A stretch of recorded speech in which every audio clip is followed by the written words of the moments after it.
మహోన్నతుడైన దేవుడు నిత్యుడు. ఆయన ఆది అంతము లేనివాడు. ఆది అంత రహితుడైన దేవుడు నిత్యుడు, శాశ్వతమైన వాడు.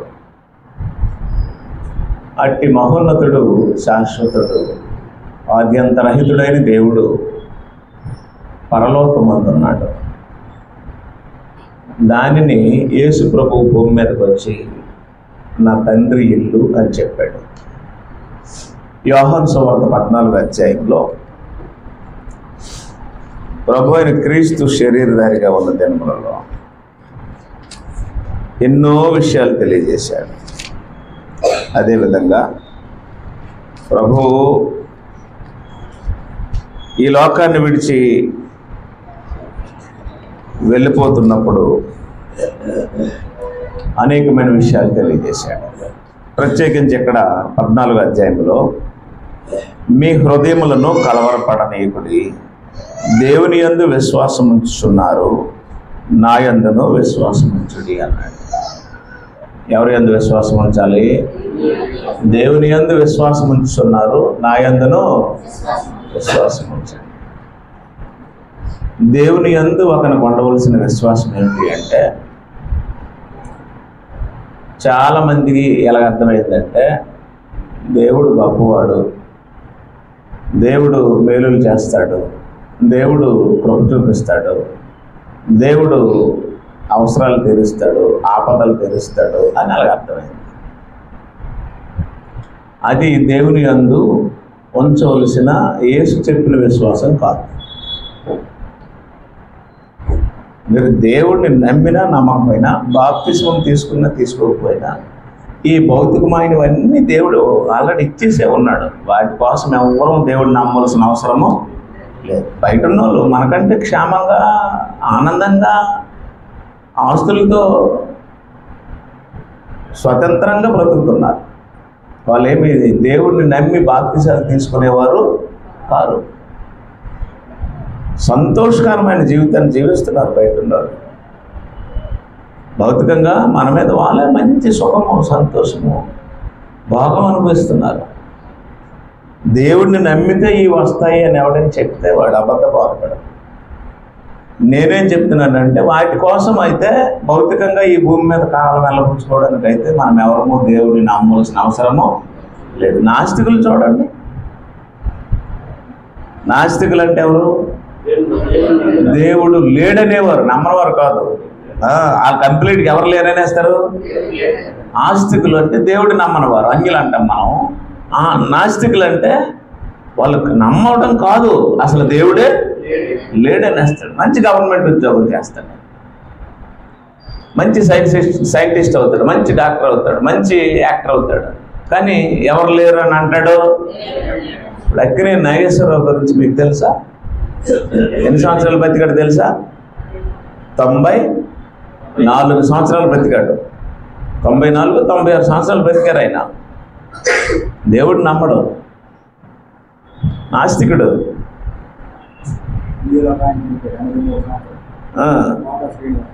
చనిపోయాడా? చనిపోతారు, ఎవరైనా చనిపోతారు.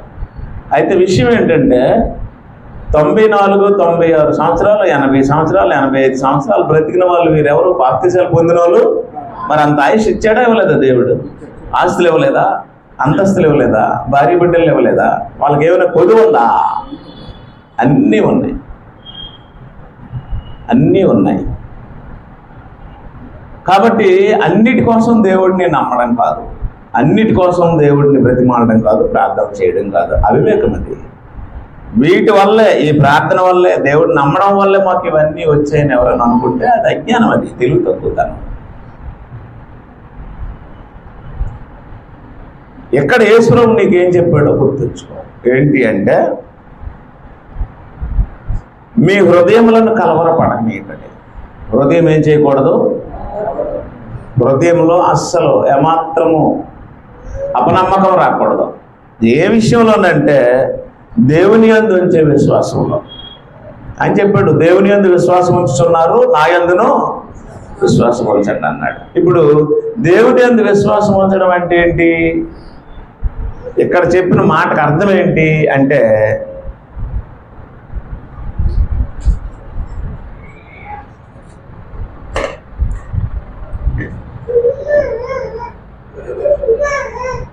దేవుని యందు విశ్వాసం ఉంచడము అంటే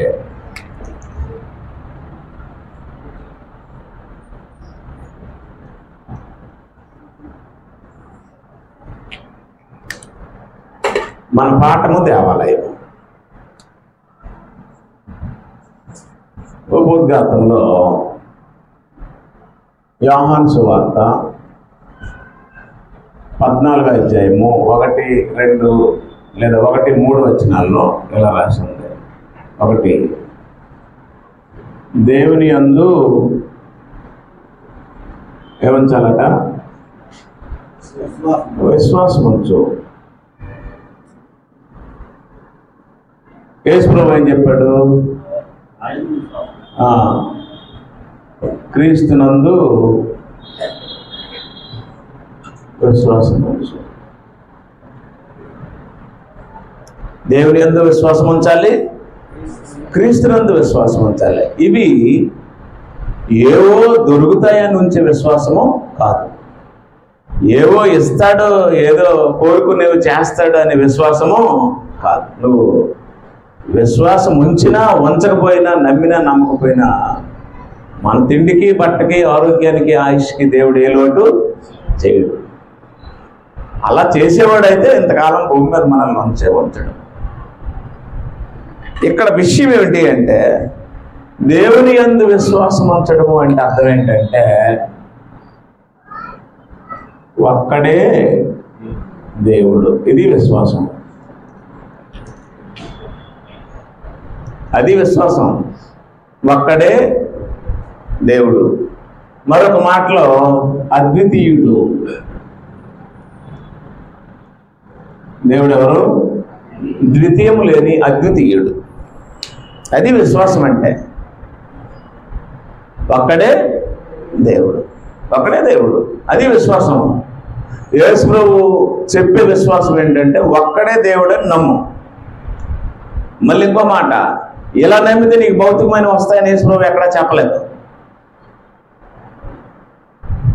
ఇలాగ నమ్మితే నీకు భౌతికమైన వస్తాయని యేసు ప్రభు ఎక్కడా చెప్పలేదు.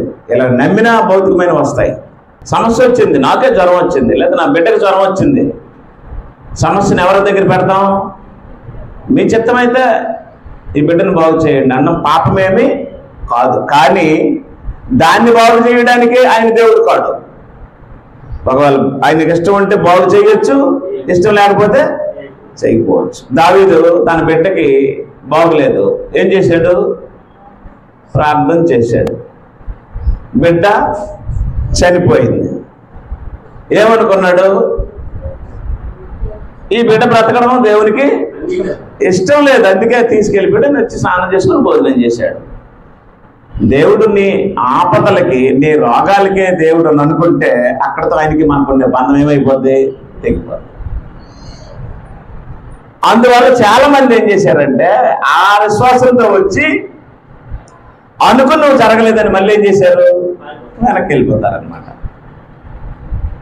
నా పాయింట్ మీకు అర్థమైంది. సమస్యను ఎవరి పాదాల దగ్గర పెట్టాలి? పెట్టండి, అడగండి. తండ్రి ఇలాగొన్న సమస్య, ఇది మేము చెప్తాం, ఇది ఎందుకు వచ్చిందో మాకు తెలియదు. ఇంకొకటి కూడా చెప్పండి, మేమేమైనా పొరపాటు చేసామేమో, మేము మీ దృష్టికి ఇష్టం కానిది ఏదైనా చేసామేమో, అందువల్ల మేము ఏదైనా నేర్చుకోవడానికి ఇది వచ్చిందేమో. అలాగైతే మేము నేర్చుకుంటాం తండ్రి, మీరు చెప్తాం, మీరు ఏది చేయాలనుకున్నా మీరు సర్వశక్తి సంపన్నులు అని పెట్టండి.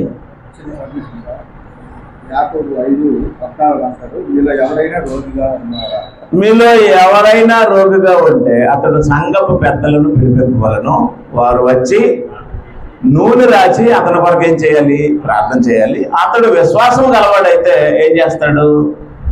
స్వస్థతను అందుతాడని చెప్పాడు. ఇక్కడ రాసే నూనె కొబ్బరి నూనె కాదు, ఇక్కడ చేసే ప్రార్థనలు పాస్టర్ గారు చేసినవి కావు. ఎవరు చేయాలి ప్రార్థనలు? సంఘపు పెద్దల గురించి రాశాడు. చర్చిలో ఎల్డర్స్ ఉంటారు కదా, వాళ్ళు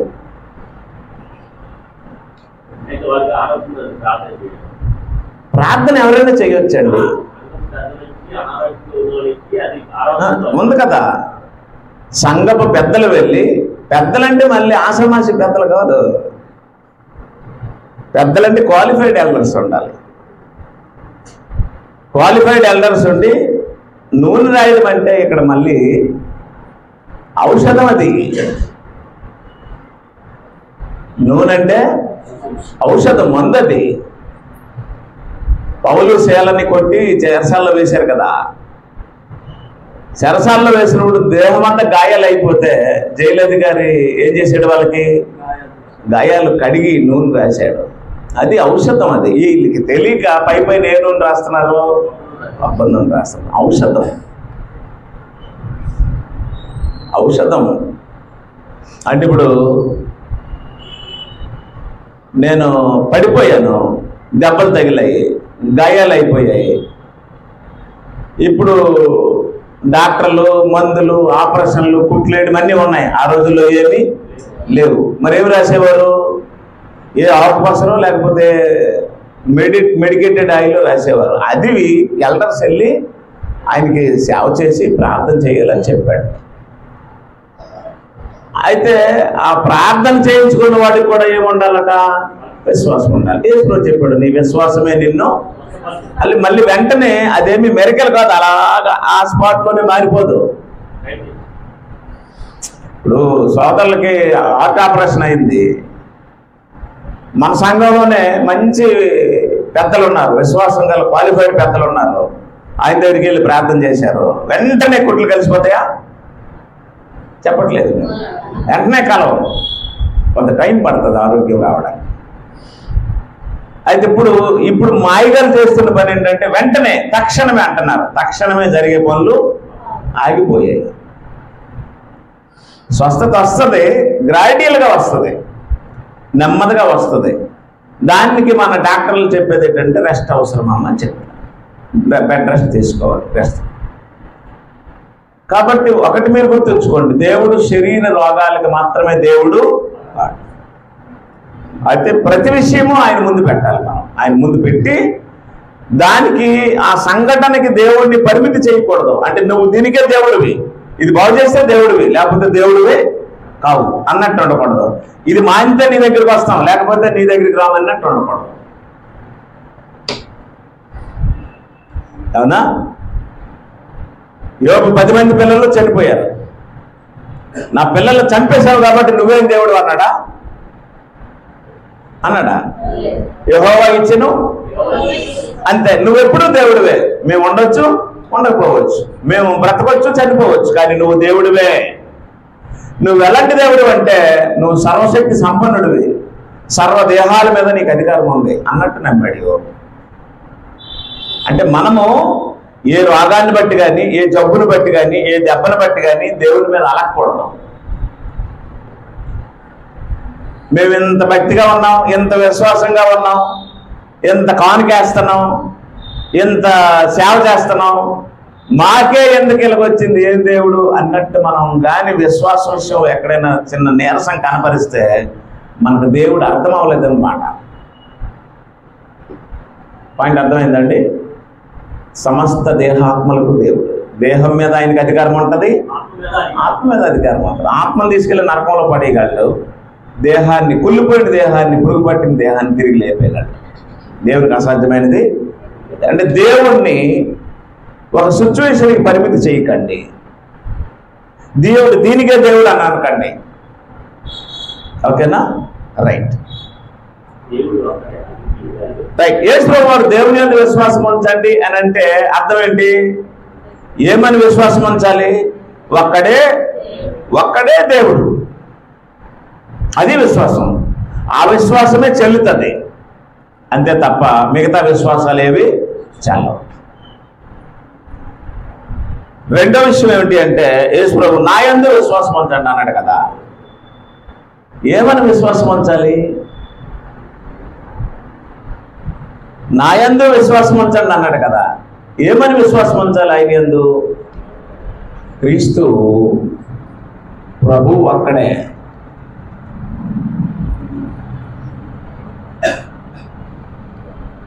ఒక్కడే ప్రభు. ఈయన కూడా అద్వితీయుడే.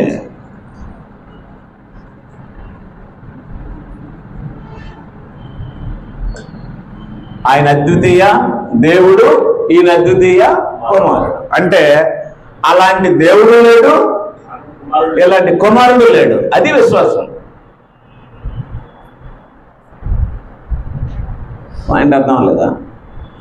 ఇవి తెలియకుండా ఏ నరుడు నిత్యత్వానికి చేరడు, ఏ మానవుడు పరలోకానికి వెళ్ళడు.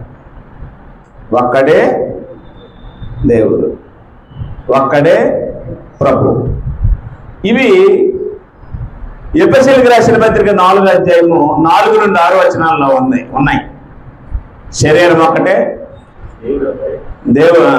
శరీరం ఒక్కటే, ఆత్మ ఒక్కడే, ప్రభు ఒక్కడే, విశ్వాసం ఒక్కటే, బాప్తిసం ఒక్కటే, అందరికీ తండ్రి అయిన దేవుడు ఒక్కడే. ఇప్పుడు దేవుని యందు విశ్వాసం ఉంచండి అంటే అర్థం ఏంటి? దేవుడు ఒక్కడనే నమ్మండి. నా యందు విశ్వాసం ఉంచండి అని అంటే అర్థం ఏంటి? నేను ప్రభువుని నమ్మండి. అది అక్కడ సందర్భం అన్నమాట. అప్పుడు ఈ మిగతా పాయింట్ ఏం చెప్పాడంటే 2వ వచనంలో, యోహాను సువార్త 14:2లో, నా తండ్రి అంట అనేక నివాసములు కలవు, లేని ఎడలేను మీతో చెప్పుదును, మీకు స్థలము సిద్ధపరచ వెళ్ళుచున్నాను. నేను వెళ్ళి మీకు స్థలము సిద్ధపరిచిన ఎడల నేనుండు స్థలములో మీరును ఉండులాగా మరలా వచ్చి నా యొద్ద నుండి మిమ్మల్ని తీసుకుని పోవద్దును. నేను వెళ్ళుచున్న స్థలమునకు మార్గము మీకు తెలియనని చెప్పాను. యేసు ప్రభువు ఏం చెప్పారంటే దేవుని నివాసము ఒకటి,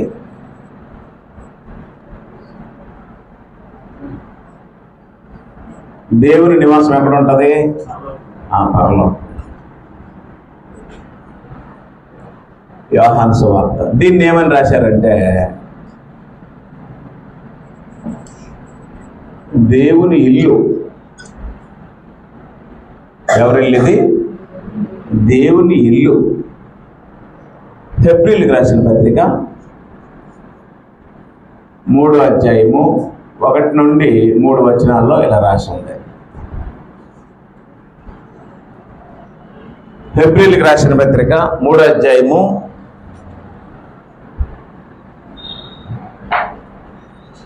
3:1-3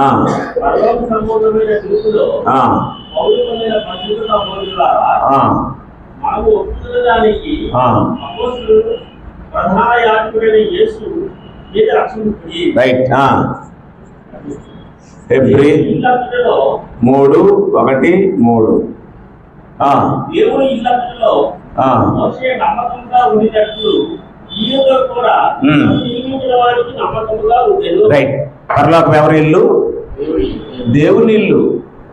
తన కొరకు తాను కట్టుకున్న ఇల్లే పరలోకం. దేవుడు ఎక్కడ ఉంటాడు? పరలోకంలో ఉంటాడు. మీకు తెలుసో తెలీదో,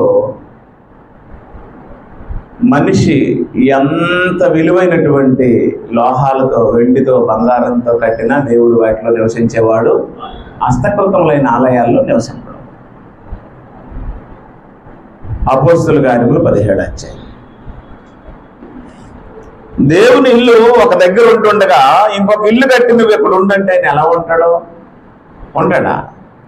ఆయన ఇంట్లో ఆయన ఉంటాడు, కానీ నువ్వు ఒకటి కట్టి నువ్వు ఎక్కడ ఉండు అని దేవుడిని అంటే ఆయన ఎలా ఉంటాడు? ఆయన ఏమంటాడంటే నా ఇల్లు నాకు ఉంది నాయన, నీ ఇంట్లో నేను ఉండనంటే. అపోస్తలుల కార్యములు 17వ అధ్యాయంలో దేవుని గురించి ఇలా రాసి ఉంది.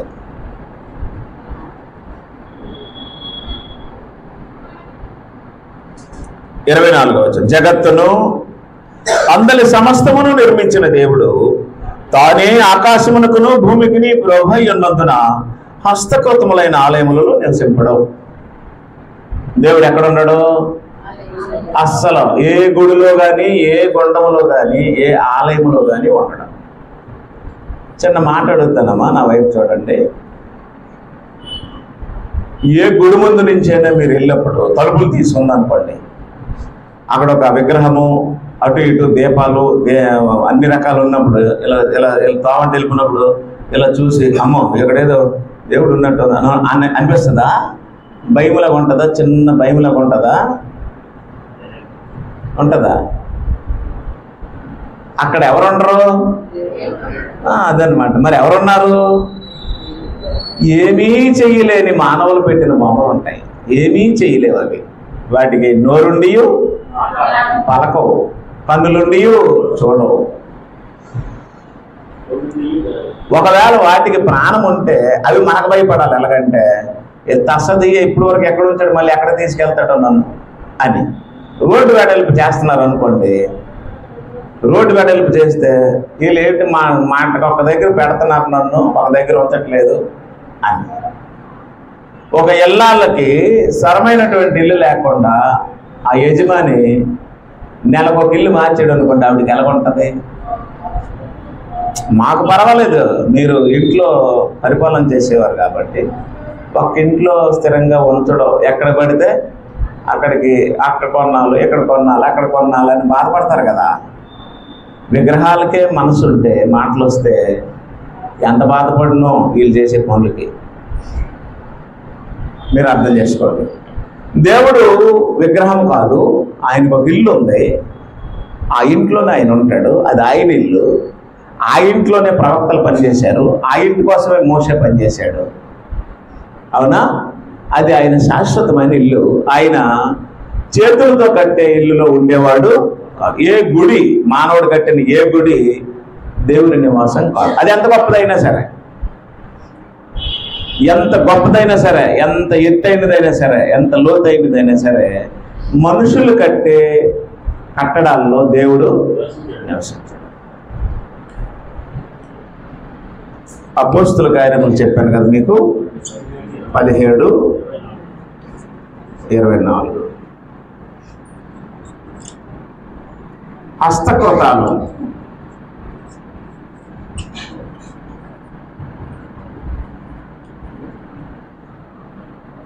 ఉండడం. ఇంకో భయంకరమైన పాపం ఏంటంటే, దేవుని యందు విశ్వాసం ఉంచుతున్నారు అంటే దేవుడు ఒక్కడైన కదా అర్థం. మరి గుడి కడితే ఇంకొకడు ఉన్నాడని పెడుతున్నారు కదా, అది పాపం. ఇద్దరు ఉన్నారా? ఒక్కడే ఉన్నాడా? ఒక్కడే దేవుడు. మొదటి రాజుల గ్రంథం,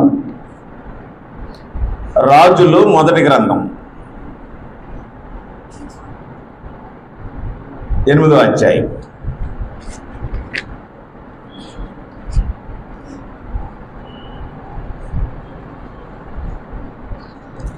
రాజుల మొదటి గ్రంథం 8వ అధ్యాయం 27వ వచనం. నిశ్చయముగా దేవుడు ఈ లోకమందు నివాసం చేయడు. ఆకాశ మహాకాశములు సైతము నిన్ను పట్టజాలరు. నేను కల్పించిన ఈ మందిరము ఏలాగు పట్టదు. ఈ లోకము దేవుని నివాసం కాదు. మహాజ్ఞాని అయిన సొలొమోను ఒప్పుకున్నాడు, దేవుడు ఈ లోకమందు నివసించేవాడు. దేవుడే చెప్పాడు, ఆకాశము నా సింహాసనము, భూమి నా పాదపీఠం. నేను ఉండేది అక్కడ. ఆయన ఆత్మస్వరూపి, ఆయన ఏర్పాటు చేసుకున్న నివాసంలోనే ఆయన ఉంటాడు. వెండి బంగారాల్లో ఆయన ఉండేవాడు. అది దేవుడి నివాసం.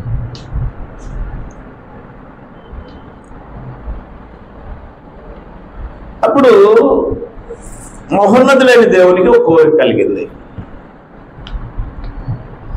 ఆ కోరిక ఏంటి అంటే, మనుషులతో ఉండాలని కోరుకున్నాడట. నిర్గమకాండము 25. మనుషులతో కొన్నాళ్ళు ఉంటాను, మనుషులతో ఉంటానని దేవుడు ఆలోచించాడు. నిర్గమకాండం 25.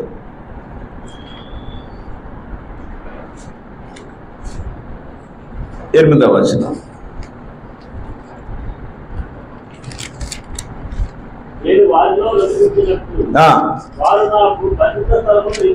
రైట్. నేను వారితో నివసించినట్లు వారు నాకేమి కట్టాలన్నాడు? నాకు ఒక స్థలాన్ని కట్టాలన్నాడు. పరిశుద్ధ స్థలం అని ఎందుకు అన్నాడు అంటే, దేవుడు పరిశుద్ధుడు. పరిశుద్ధ స్థలము అనడానికి గల కారణం ఏంటి? దేవుడు పరిశుద్ధుడు. పరిశుద్ధుడు ఎక్కడ ఉంటాడు? పరిశుద్ధ స్థలంలోనే ఉంటాడు. కాబట్టి నాకొక స్థలం కావాలి, నేను పరిశుద్ధుని కాబట్టి నాకు మీరు ఇచ్చే స్థలం ఎలా ఉండాలి, పరిశుద్ధంగా ఉండాలి అని చెప్పి నేను వారితో ఉంటానని కోరుకున్నాడు. ఆయన ఇష్టం అది. అప్పుడు దేవుడు ఏం చేశాడంటే మనిషిని నిర్మించాడు. మనిషిని నిర్మించడానికి గల కారణం ఏంటంటే దేవుడి కోసమే.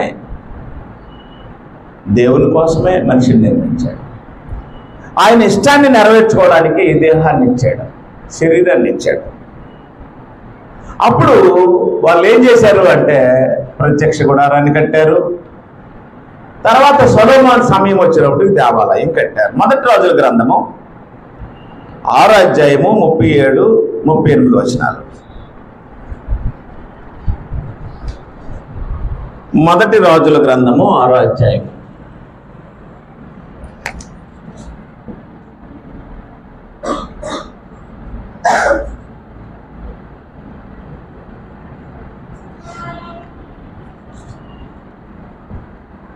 చదవండి.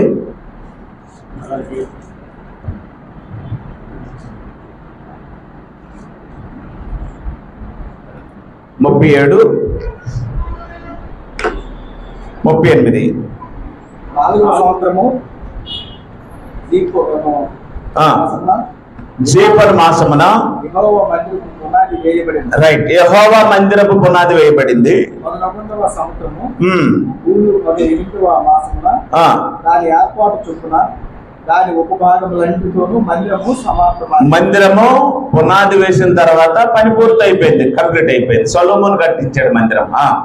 7 సంవత్సరాలు సొలొమోను. అది ఎన్ని సంవత్సరాలు కట్టించాడు? 7 సంవత్సరాలు దేవుడికి మందిరం కట్టించాడు. 1 సంవత్సరం కాదు, 2 సంవత్సరాలు కాదు, కట్టుతూనే వచ్చాడు. ఎన్ని సంవత్సరాలు? 7 సంవత్సరాలు కట్టాడు. ప్రపంచంలో మహావింతటది. వింతలన్నిటికంటే విచిత్రమైన వింత ఏంటంటే సొలొమోను దేవుడికి కట్టించిన మందిరం. ఆకాశం మీద కట్టించాడా, భూమి మీద కట్టించాడా? భూమి మీద కట్టించాడు. భూమి మీద దేవుడు ఉంటాడా? హెబ్రీయులకు రాసిన పత్రిక 3వ అధ్యాయంలో ఇప్పుడు మనం చదివాం కదా, ప్రతి ఇల్లు ఎవడైనా ఒకరి చేత కట్టబడును, సమస్తమును కట్టినవాడు దేవుడే. ఆయన ఇల్లు ఉంది అక్కడ. మోషే దేవుని ఇంట్లో పనిచేశాడు, యేసుక్రీస్తు దేవుని ఇంటి కొరకు పనిచేశాడు. కానీ దేవుని ఇల్లు ఎక్కడ ఉంది? శాశ్వతమైన నివాసం దేవుని ఇల్లు. అది ఉండి ఊడిపోయేది. మహాజ్ఞాని అయిన సొలొమోను ఏం చేశాడు అంటే యెరూషలేములో కట్టించాడు. యూదులు ఆరాధనా కేంద్రం అయింది అది. యోహాను సువార్త 2:20. యూదుల ఆరాధనా కేంద్రం అయింది.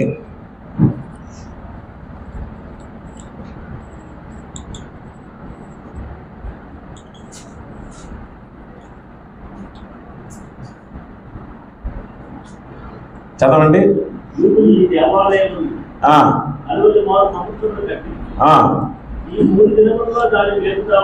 రైట్. ఇప్పుడు యోహాను సువార్త ఎన్నో అధ్యాయం అండి?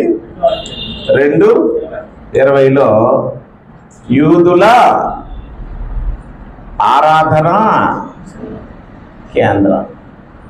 ఎక్కడుంది యూదుల ఆరాధన కేంద్రం? యెరూషలేములో ఉంది. ఎవరు కట్టించారు? సొలొమోను కట్టించాడు. దాని మీద మళ్ళీ హేరోదు కట్టించాడు. హేరోదు ఏదోమీయుడు. ఏదోమీయుడు అంటే ఎవరు సంతానము? ఏసావు సంతానం. యూదులు ఎవరి సంతానము? యాకోబు సంతానం. వీళ్ళిద్దరు ఎవరు? కవల పిల్లలు. రెబెకాకి నాకు పిల్లలు కావాలి, 40 సంవత్సరాలు పిల్లలు లేరంటే దేవుడు 2 బిడ్డలు కడుపులో వేశాడు కదా. ఇద్దరు పోట్లాడుకుంటున్నారు కదా, నాకు ఈ పిల్లలొద్దు, నేను చచ్చిపోతాను అనేసి ఆవిడంటే, అమ్మ నువ్వు మోస్తున్నది 2 పిల్లలు కాదు, 2 జనాలు మోస్తున్నావు అని చెప్పాడు. పెద్దవాడు చిన్నవాడికి దాసుడు అవుతాడు అని చెప్పాడు కదా. ఇస్సాకు రెబెకాల సంతానం. పెద్దవాడి పేరు యాసావు, చిన్నవాడి పేరు యాకోబు. యాసావు తన జ్యేష్ఠత్వాన్ని ఏం చేశాడు? అమ్మేశాడు. చిక్కుడుకాయల కూరకు అమ్మేలేదా? మహోన్నతుడైన దేవుడు మానవుల మధ్యలో ఉంటానన్నప్పుడు సొలొమోను ఆయనకి ఏం కట్టాడు? దేవాలయం కట్టాడు. దాని మీద హేరోదు కూడా దేవాలయం కడితే యూదులు ఆరాధించడానికి అది కేంద్రమైంది. కాబట్టి ప్రపంచంలో ఎక్కడ యూదులు ఉన్నా సరే ఆరాధించడానికి ఎక్కడికి రావాలి? యెరూషలేం రావాలి. యెరూషలేం వచ్చి ఆరాధించాలని దేవుడు వారికి నిర్ణయించాడు. తప్పితే అపాయం అని చెప్పాడు. మత్తయి సువార్త 26:61.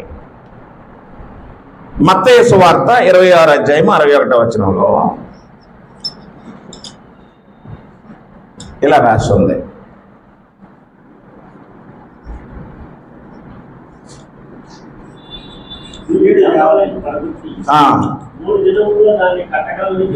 యేసు ప్రభువు ఏమన్నాడు? ఈ దేవాలయం ఉండదనేసాడు. ఏది మరి అక్కర్లే. ఈ యెరూషలేములో సొలొమోను కట్టిన దేవాలయం మరి ఉండదు. నేను దేవాలయం కడతానన్నాడు యేసు ప్రభు. యేసు ప్రభు భూలోకానికి ఎందుకు వచ్చాడు? దేవాలయాన్ని కట్టడానికి వచ్చాడు. అమ్మా, ఎవరు కట్టిన దేవాలయంలో దేవుడు ఉంటాడు? మనుషులు కట్టిన దేవాలయంలో దేవుడు ఉంటాడా? తన కుమారుడు కట్టిన ఆలయంలో దేవుడు ఉంటాడా? తన కుమారుడు దేవత్వం, సంపూర్ణ దేవత్వపు లక్షణాలు కలవాడు యేసు ప్రభు. ఆయనే కట్టాలి, ఆయనే కడతాడని రాసి ఉంది జకర్యా గ్రంథము 6:12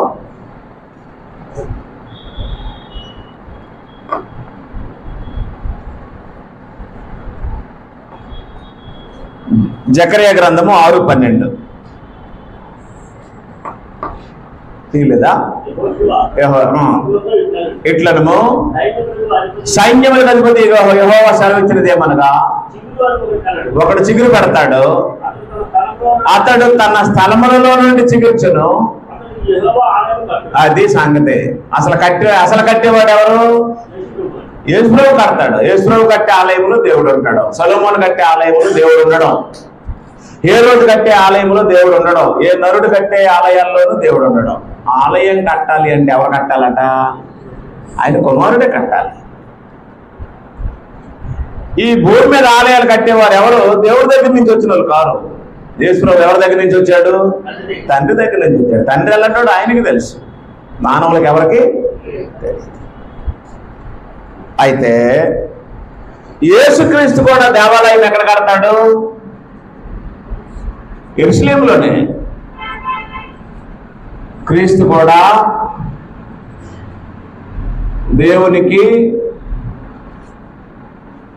ఆలయం ఎక్కడ కడతాడు? యెరూషలేములోనే కట్టును.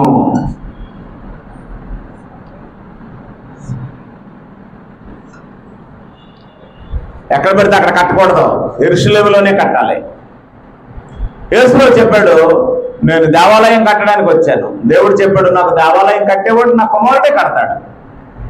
ఈ సొలొమోను దావీదు కుమారుడు, పాపి, ఎన్నో అపరాధాలు చేసినవాడు. నో, నేను ఆయన కట్టే ఆలయంలో ఉండను, నా కుమారుడు కట్టే ఆలయంలో ఉంటాను. కడతాడా?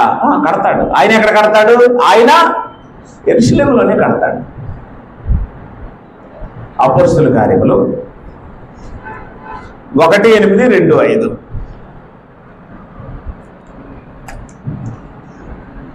అపోస్తలుల కార్యములు 1:8-2:5.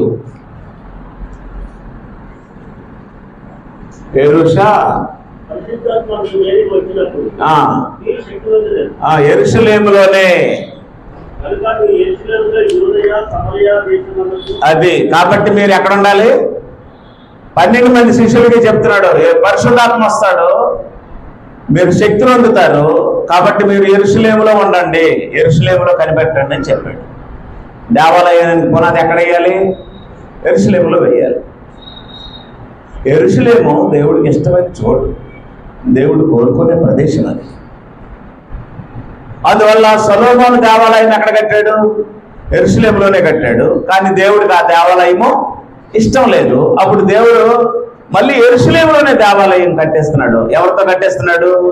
యేసు ప్రభుతో కట్టేస్తున్నాడు. యేసు ప్రభు వచ్చి పునాదేస్తాడు. తన తండ్రి ఎలాంటి వాడో తన కుమారుడు తెలుస్తుంది, బయటకి ఎవరు తెలుస్తుంది? అంతే కదమ్మా. అలాగే నిత్యత్వంలో ఉన్నటువంటి తండ్రి దేవుడు ఎలాంటి వాడు యేసు ప్రభువుకు తెలుసు. ఆయనకి ఎలాంటి దేవాలయం ఇష్టమో యేసు ప్రభువుకు తెలుసు. అందువల్ల ఆయన ఏం చేశాడంటే, నేను కడతాను, నా తండ్రికి ఆలయం కడతానని వచ్చాడు. ఓకేనా? ఇక్కడ ఈ దేవాలయానికి రాళ్ళు వేశారు. మామూలు రాళ్ళు కాదు, అది భయంకరమైన రాళ్ళు వేశారు. ఆ దేవాలయాన్ని చూసి మత్తయి సువార్త 24 అధ్యాయంలో యేసు ప్రభువు అన్నాడు, రాయి మీద రాయి ఒకటైనా ఉండకుండా ఏమవుతుందట, అది నాశనం అయిపోద్ది అని చెప్పాడు. గుర్తుందా మీకు? అప్పుడు శిష్యులు ఆయన దేవాలయం దగ్గరికి తీసుకెళ్ళి, ప్రభువా ఈ దేవాలయమును చూడు, ఆ రాళ్ళు చూడు ఎంత అందంగా ఉందో అని చూపిస్తే యేసు ప్రభువు ఏమన్నాడంటే, రాయి మీద రాయి ఒకటైనా ఉండకుండా ఈ దేవాలయము పడగొట్టబడుతుంది అని చెప్పాడు. అవి ఏ రాళ్ళు? నిర్జీవమైన రాళ్ళు. రాయి మీద రాయి ఉండకుండా ఆ దేవాలయం పడిపోద్ది. ఆ దేవాలయంలో దేవుడు ఉండే ఛాన్సే లేదు. నేను కడతాను దేవాలయం అని యేసు ప్రభువు చేశాడు అంటే, ఆయన దేవాలయం కట్టడానికి వచ్చాడా? ఎక్కడ కడతాడు? ఆయన యెరూషలేములోనే కడతాడట. యెషయా గ్రంథము 2వ అధ్యాయం 2 నుంచి 4 వచనాలు.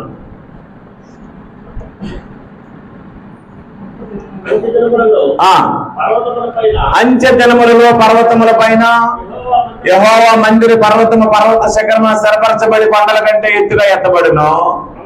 ప్రవాహము వచ్చినట్లు సమస్త అన్యజనులు దానిలోనికి వచ్చేదరు. ఆ కాలమందు సియోను అంటే అది సంగతి. యేసు ప్రభు కట్టే దేవాలయానికి పునాది కూడా ఎక్కడ పడుతుంది? యెరూషలేములోనే. సొలొమోను కట్టే దేవాలయానికి పునాది ఎక్కడ వేశాడు? యెరూషలేములోనే. ఇక్కడ కట్టేవాడు సొలొమోను, ఇక్కడ కట్టేవాడు యేసుక్రీస్తు. ఇక్కడ కట్టేవాడు ఘోరమైన పాపి, ఇక్కడ కట్టేవాడు మహా భయంకరమైన పరిశుద్ధుడు. ఈయన ఒంటి నిండా పాపాలే, ఇంటి నిండా పాపాలే. ఆయనకి పాపం అంటే ఏంటో అంటని మనిషి. ఇక్కడ ఒక సంగతి మీరు గుర్తుంచుకోండి, దేవుడు పరిశుద్ధుడు కదా. ఆయన నిర్గమకాండం 25:8లోనే ఏమన్నాడు అంటే, నాకు పరిశుద్ధ స్థలాన్ని కావాలని కోరుకున్నాడు కదా. కాబట్టి మందిరం కట్టాలంటే ఎలాంటి వాడు ఉండాలి? పరిశుద్ధుడే ఉండాలి. మరి 700 మంది స్త్రీలని పెళ్లి చేసుకొని 300 మంది స్త్రీలను ఉంచుకొని కనిపించిన వారందరినీ మోహించి వెండి బంగారాలు తనకు పోగేసుకొని గుర్రాలని ఆయుధశాలల్ని తన కోసం పెట్టుకున్నాడు అంటే ఎవరి మీద నమ్మకం లేదు? నమ్మేమని పేరుకి చెప్పాడు కానీ దేవుడిని నమ్మినోడైతే ఆయుధాలు ఎందుకు పక్కన పెట్టుకుంటాడు? నీకు అర్థం లేదా? దావీదుకి సొలొమోనుకి తేడా ఏంటంటే, దావీదు ఏ యుద్ధంకి వెళ్ళినా ఎవరి దగ్గర విచారణ చేసేవాడు? నేను వెళ్ళనా మాననని అనేవాడు, నువ్వు వెళ్ళు అని చెప్పేవాడు. సొలొమోనుకి దావీదుకి తేడా ఏంటంటే, అసలు యుద్ధాలే లేవు ఈయన జీవిత కాలంలో, కానీ గుర్రాల్ని, రథాల్ని, ఆయుధాల్ని సంపాదించుకున్నాడు. సరే, గుర్రాల బలము దేవుని బలం కంటే ఎక్కువ, ఆయుధాల బలము దేవుని బలం కంటే ఎక్కువ, కత్తుల బలము దేవుని బలం కంటే ఎక్కువ కాదు కదా. దేవుడే బలవంతుడు. ఆయన మీద ఆధారపడితే యుద్ధం ఎవరు చేస్తారు? ఆయన చేసుకుంటాడు అని నమ్మింది ఆ తండ్రి. మా బాబు అలాగే నమ్ముతాడులే, నేను అలా నమ్మను, నాకు గుర్రాలు రథాలు ఉండాలని నమ్మినుడు సొలొమోను. ఇటువంటి అపనమ్మకస్తుడు, ఇటువంటి అపరిశుద్ధుడు కట్టే మందిరంలో నేను ఎలా నివసిస్తాను? నా కుమారుడు నాకు కడతాడు మందిరం. ఆ మందిరం కూడా బయట కట్టడం, యెరూషలేములోనే కడతాడు అని చెప్పాడు. అయితే ఈయనేసిన రాళ్ళు నిర్జీవమైన రాళ్ళు. ఇప్పుడు మీరు పెద్ద లారీల మీద ఒక స్టోన్ వెళ్తుంది కదా, చూసారా? పెద్ద ఒకే రాయి ఉంటుంది, పెద్దది గ్రానైట్ కట్ చేయడానికి తీసుకెళ్తుంటారు కదా. అలాంటి రాళ్ళు వేసాడు, భయంకరమైన రాళ్ళు వేసాడు సొలొమోను. ఎంత మంచి రాళ్ళు అయినా సరే, పెద్ద రాళ్ళు అయినా సరే, రాయి మీద రాయి ఉండకుండా ఆ దేవాలయాన్ని పడగొట్టేస్తాడని చెప్పాడు యేసుప్రభు గారు. అర్థమైందమ్మా? రైట్. ఇప్పుడు యేసుప్రభు కూడా మందిరం కడతాడా కట్టడా? ఎక్కడ కడతాడు? యెరూషలేములో. యేసుప్రభుకి సొలొమోనుకి తేడా ఏంటి? ఆయన ఘోర పాపి, ఈయన మహాపరిశుద్ధుడు. అందువల్ల యూదులు సూచక్రియ చేయమని అడిగితే యేసుప్రభు అన్నాడు, సొలొమోను కంటే గొప్పవాడు ఇక్కడ ఉన్నాడు, మీకు తెలియదు అన్నాడు. సొలొమోను గొప్పవాడా? యేసుప్రభు గొప్పవాడా? సొలొమోను కంటే యేసుప్రభు ఏమై ఉన్నాడు? కొండ మీద ప్రసంగంలో యేసుప్రభు చెప్పాడు, యోనా కంటే గొప్పవాడిని నేను, సొలొమోను కంటే గొప్పవాడిని నేను. సొలొమోనుకి ఏముంది? పాపమే, జీవితం పట్ట విప్పి చూస్తే మొత్తం పురుగులే. దేవుడు పరిశుద్ధుడు అని తెలిస్తే అలాంటి పాపిష్టి పనులు చెయ్యడు. పాపిష్టి పనులు చేసేవాడు అక్కడే దేవాలయంలో, ఆలయంలో నేను ఎలాగుంటాను. కాబట్టి నాకు మందిరం కట్టేవాడు ఎలాంటి వాడై ఉండాలి? పరిశుద్ధుడు. నేను పరిశుద్ధుడిని, నా కుమారుడు వచ్చి కడతాడు పరిశుద్ధుడు. అయితే ఆయన కూడా బయట కట్టడం, ఎక్కడ కడతాడు? యెరూషలేములోనే కడతాడు. సొలొమోను వాడిన రాళ్ళు ఏ రాళ్ళు? నిర్జీవమైన రాళ్ళు, ప్రాణం లేని రాళ్ళు. మరి యేసుప్రభు కట్టే మందిరానికి రాళ్ళు వేస్తాడా? ఇక్కడ విశేషం ఏంటంటే ముఖ్యమైన రాయి ఎవరు? మూలరాయి క్రీస్తు. యేసుప్రభు కట్టే మందిరానికి మూలరాయి ఎవరు?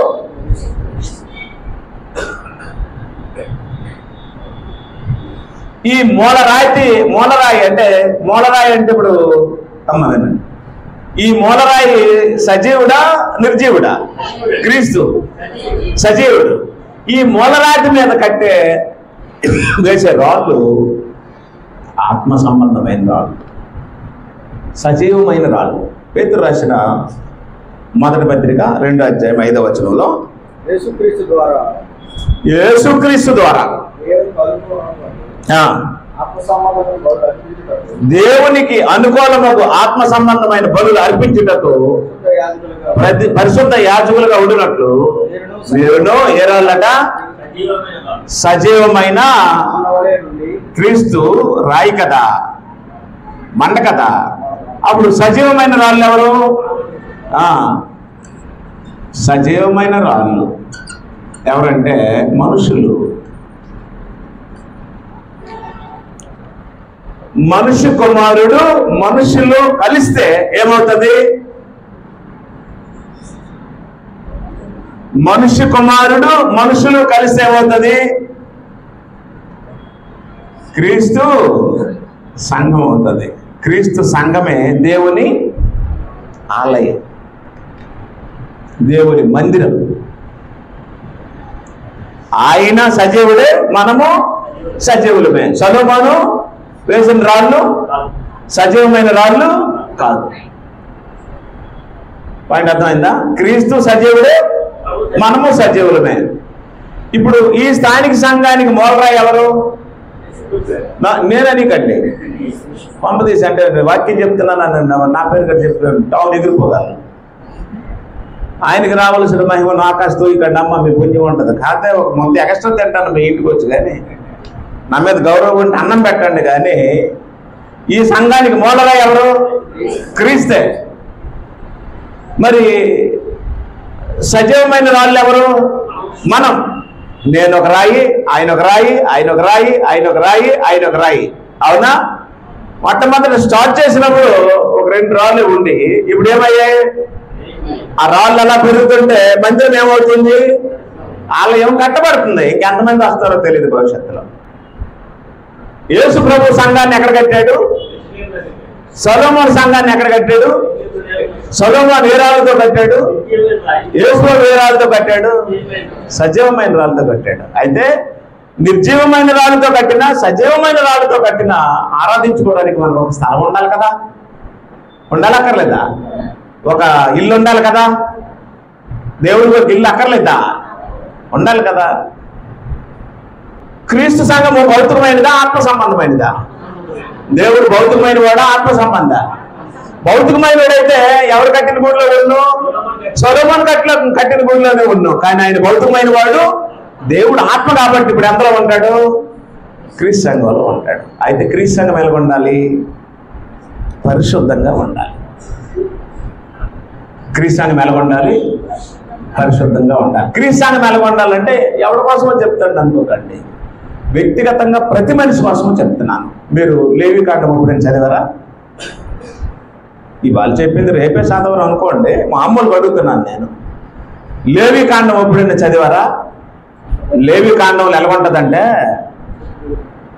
పాలెములో ప్రవేశించవలసిన ప్రతివాడు తన దేహమును కడుక్కొని కాలు కడుక్కొని లోపలికి రావాలని ఉంటుంది. యాక్చువల్గా మనకి గతిలేకలకు వచ్చేస్తున్నాం, కానీ చెప్పులు తీసేసి కాలు కడుక్కొని అక్కడ కళ్ళు మూసుకొని ప్రార్థన చేసుకొని లోపలికి రావాలి. వచ్చి కూర్చొని మళ్ళీ దేవుడిని స్మరించుకొని, ఇంట్లో వీధిలో ఎన్ని సమస్యలు ఉన్నా సరే ఇక్కడికి వచ్చినప్పటికీ అక్కడ గుమ్మం దగ్గరికి వచ్చినప్పటికీ ప్రార్థనతోనే అవి పోవాలి. లోపలికి అడిగి కూర్చుని దేవుడిని స్మరించుకొని, నిన్ను ఆరాధించడానికి వచ్చావు నాయన అని ఏకాత్మతో అందరం కలిసి దేవుడిని ఆరాధించాలి. రొట్టె ద్రాక్ష రసం కూడా ఏదో కిల్లి నెవెళ్ళినట్లు, జ్యూస్ తాగినట్లు తాగేయడం అది అయిపోయింది. కానీ అవి తీసుకున్నప్పుడు ఎంత యేసు ప్రభువుని గుర్తు చేసుకోవాలంటే, ఎంత స్మరించాలంటే ఆయన మరణాన్ని, ఆయన దెబ్బలు కాస్తున్న సిచ్యువేషన్ని గుర్తు చేసుకోవాలి, ఆయన రక్తం కారుతున్న సిచ్యువేషన్ని గుర్తు చేసుకోవాలి.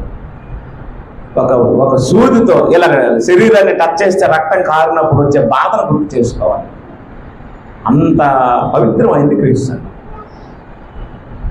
మనకేమంటుందంటే, మనకి సత్యంలోకి వచ్చాం కదా అని ఒక ధీమ, సత్యంలోకి వచ్చాం కదా అని ఒక నెగ్లిజెన్సీ, సత్యం తెలిసిపోయింది కదా అని ఒక రకమైనటువంటి వాతావరణం హృదయాల్లోకి వచ్చేస్తుంది. అప్పుడు ఏం చేయాలి అంటే, నాలుగవ విషయంలో చెప్పాడు, దేహమే దేవుని ఆలయం. ఇక్కడ మనమే ఆలయం అని ఉంది కదా, మనమే సజీవమైన రాళ్ళం కదా, తలలో పడ్డాయి. ఇప్పుడు మనందరం కలిసి ఇప్పుడు దేవుడికి ఏమయ్యాం? ఆలయం అయ్యాం కదా. అప్పుడు ఆయన పరిశుద్ధుడు కాబట్టి ఆలయం కూడా ఎలా ఉండాలి? పరిశుద్ధంగా ఉండాలి. అంటే అప్పుడు ప్రతి మనిషి పరిశుద్ధంగా ఉండాలి.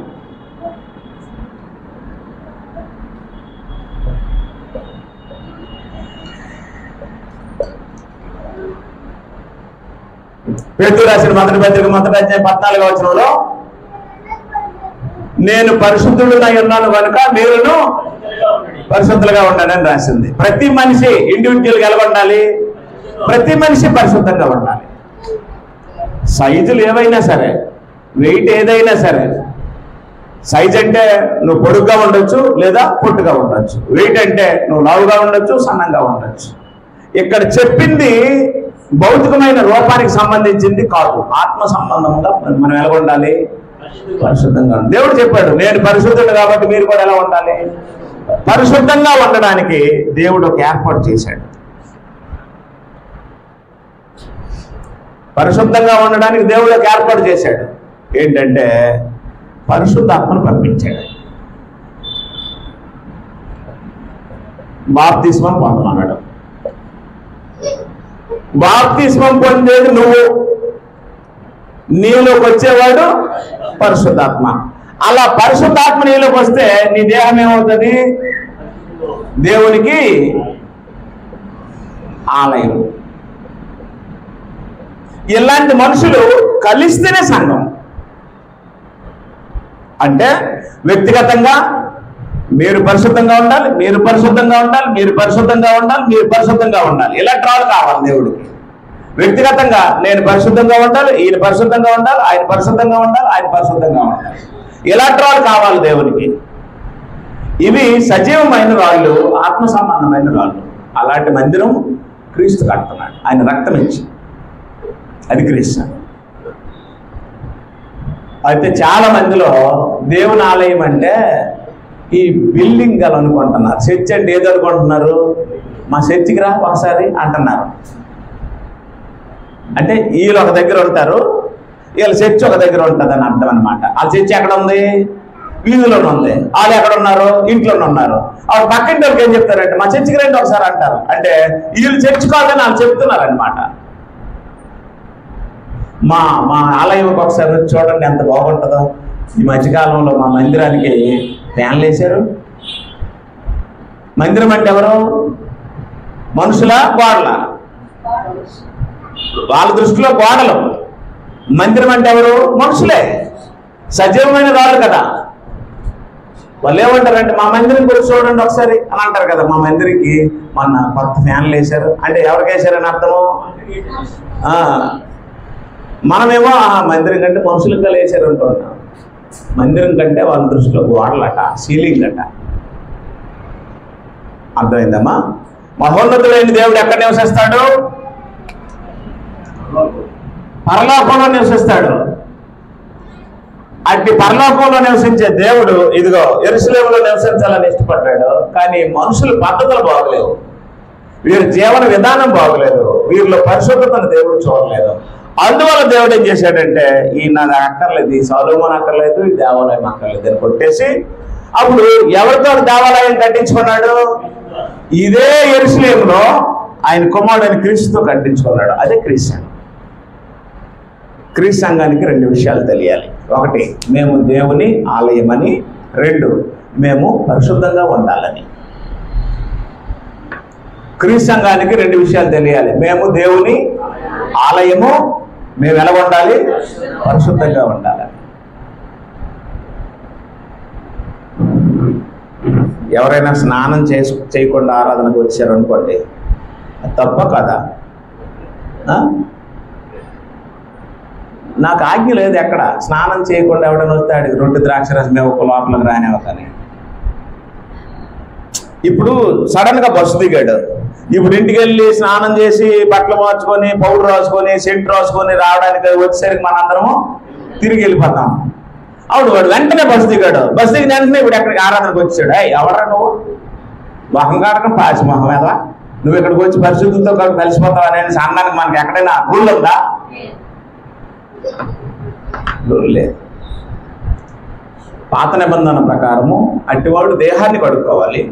క్రొత్త నిబంధన ప్రకారము ప్రతివాడు తన హృదయాన్ని క్లీన్ చేసుకోవాలి. హృదయమే పాపానికి నిలయం. హృదయంలో అనుకునివే దేహంతో చేస్తాడు. పళ్ళు తోముకోకపోవడం పాపం కాదు, పెదాలు కాచుకోకపోవడం పాపం. నీకు అర్థమైందో లేదు? పళ్ళు తోముకోలేదు కదా నువ్వు పాపం అనకూడదు. నీ పెదవులు కంట్రోల్ చేసుకోలేకపోయావు, నువ్వు పాపం చేస్తున్నావు నోటితో అని చెప్పాలి. ఓకేనమ్మా? మన దేవుడు ఎవరు? పరిశుద్ధుడు. మనం ఎలా ఉండాలి? పరిశుద్ధంగా ఉండాలి. ఆయన ఎక్కడ నివసిస్తాడు? ఎక్కడ నివసిస్తాడు? క్రీస్తు సంఘంలో నివసిస్తాడు. ఇప్పుడు దేవుడు పరమందు సింహాసనాసీనుడే, కానీ మహిమ మాత్రం ఎక్కడి నుంచి వెళ్తుంటుంది ఆయనకి? సంఘం ద్వారా మహిమ. ఎఫెసీ పత్రిక 3వ అధ్యాయము 20-21 వచనాలు. ఎఫెసీ పత్రిక 3వ అధ్యాయము 20-21 వచనాలు. మనలో కార్యసాధకమగు తన శక్తి చెప్పున మనం అడుగు వాటన్నిటికంటే ఊహించు వాటన్నిటికంటే అత్యధికముగా చేయ శక్తి గల దేవునికి క్రీస్తు యేసు మూలముగా సంఘములో తరతరములు సదాకాలము మహిమ కలుగుతుంది. ఎక్కడ కలుగుతుంది మహిమ? అది పరలోకమందున్న దేవుడికి నరలోకమందున్న క్రీస్తు సంఘంలో మహిమ కలుగుతుంది. ఆ సంఘం మనమే అయితే మనకంటే ధన్యులు ఇంకెవరున్నారు? అందుకే నేనేం చెప్తానంటే మీరు మత శాఖలతో కలకండి. దేవుడు మనలోనే ఉంటాడు, మనతోనే ఉండాలని ఆశపడుతున్నాడు. అప్పుడు మనం ఎలా ఉండాలనేది మీరు ఆలోచించండి. ఆయన చెప్పాడు నేను పరిశుద్ధుని కాబట్టి మీరు కూడా ఎలా ఉండాలి? పరిశుద్ధత. మాటలో పరిశుద్ధత, చూపులో పరిశుద్ధత, ఆలోచనలో పరిశుద్ధత, ఆచరణలో పరిశుద్ధత, ప్రవర్తనలో పరిశుద్ధత, తలంపుల్లో పరిశుద్ధత. ఈ రకంగా జీవన శైలి మార్చేసుకోవాలి. మీ అందరికీ వందనాలు.